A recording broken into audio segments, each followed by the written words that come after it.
मैं हूं आलोक सांडिल।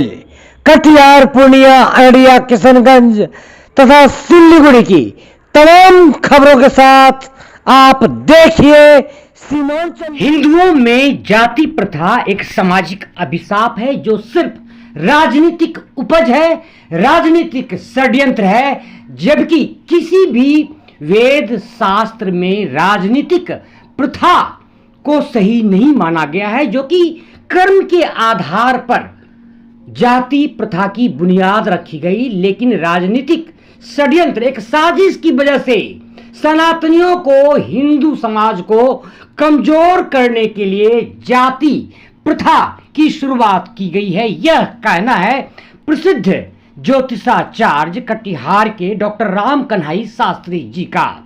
डॉक्टर राम कन्हई शास्त्री जी ने सीमांचल न्यूज संपादकीय विभाग को दिए विशेष साक्षात्कार में कहा कि किसी भी वेद में अथवा किसी भी पुराणों में, शास्त्रों में जाति भेद को लेकर, जाति प्रथा को लेकर कोई भी विवेचना नहीं की गई है। अगर यह की गई है तो यह सिर्फ कर्म के आधार पर, जिसके अलग व्याख्या कर एक गहरी साजिश रची गई है हिंदुओं को कमजोर करने की।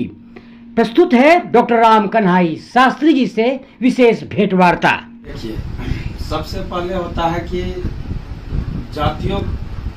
जाति शब्द जो है जी, ये शास्त्रीय बात नहीं है। जाति शब्द का प्रयोग अभी तक हम 3 विषय से MA किए, PhD किए, सब कुछ किए, लेकिन अभी तक हमको ऐसा कोई जाति शब्द से नहीं। हाँ, वेद जो है वर्ण की बात करते हैं, 4 वर्ण की बात करते हैं जी। आज देखिएगा तो एक जाति में 36 हो जाती है। तो होता क्या है कि मान लीजिए कि एक बीमारी के लिए 1000 कंपनी दवा बनाती है। तो मान लीजिए 1000 कंपनी जो दवा बनाती है उसमें एक ब्रांड होता है। अब जैसे मान लीजिए कि एक विषय पे हम 10 आदमी पुस्तक लिखे, हम लिखे, हमारे गुरुजी लिखे, उनके गुरुजी लिखे, उनके गुरुजी लिखे। तो अब ये सोचिए कि 10 आदमी जो एक विषय पे पुस्तक लिखे हैं, तो 10 का विचार से सबसे ज्यादा प्रभाव उसका होगा जो शुरुआत की। तो जाति जो है सो ये एक राजनीतिक उपज है। आज जो है वेद जो है, वेद विहितो कर्मो धर्म। आज मान लीजिए कि आज मुसलमान लोग जो है वह कुरान का जो है सो वह विरोध नहीं न करते हैं, लेकिन विरोध करते हैं। अब आप बताइए कि आप अपने ही धर्म का, जब हम अपने ही माँ बहन का सम्मान नहीं करेंगे तो दूसरे से हम आकांक्षा क्या रखेंगे। तो जाति जो है वर्ण की बात है। अब लोग वर्ण में है कि ब्राह्मणों से मुखमासित बाहु राजन्य कृता हो तदवैश्य।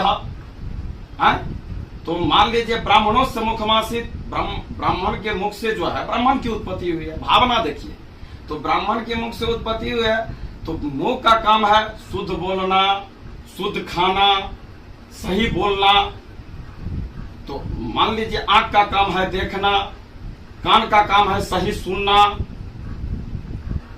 तो ये जो है सो ब्राह्मण का जो है सो ब्रह्मा जी के मुख से उत्पत्ति हुई है।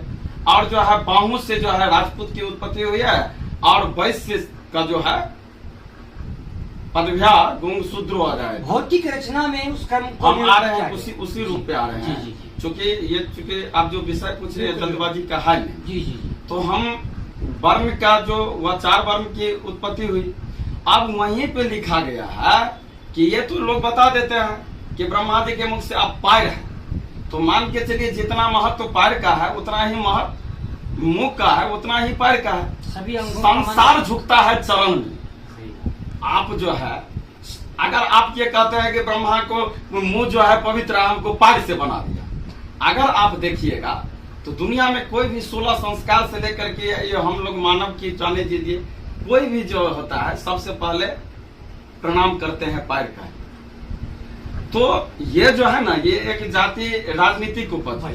ये जो आज जो हमारा हम जो ये कुर्ता पहने हुए हैं ना जी, ये कुर्ता में जो है हमको लग रहा है कि चारों जाति का पैसा है, क्योंकि हम चारों जाति के यहाँ पूजा करें। वाह, क्या बात। और जब हम राम जी के मंत्र लिए हुए हैं, दीक्षा लिए हुए हैं। जब हमारे प्रभु श्री राम जी जाति पाति नहीं किए तो हम मान लीजिए उनके शिष्य होकर के, उनके अनुयायी होकर के जाति पाति करने का क्यों पाप लेंगे। इसीलिए हम लोग अगर सुबह में ईश्वर से कुछ मांगते हैं, आज जितना भी अब आपको जाति पाति की जो भी स्थिति आप देख रहे हैं, सब ये राजनीति उपज है। और मान के चलिए कि कुछ लोग कहते हैं आज बैकवर्ड फॉरवर्ड, कई रंग की बात है। देखिए अभी के समय जो है सबों से मिल करके है। मान लीजिए कि आज किसी का मान लीजिए कि दादा परदादा के द्वारा अगर कुछ त्रुटि भी हुआ है, तो क्या अभी के दौर में हम उसकी उस गलती को दोहराने का है कि उसको भूल करके एक दूसरे के गले मिलने का है। सही बात। देखिए बहुत शक्ति ऐसा है जो कोई हिंदू एकता को वह देखना नहीं पसंद कर रहा है और हिंदू एकता से डरता भी।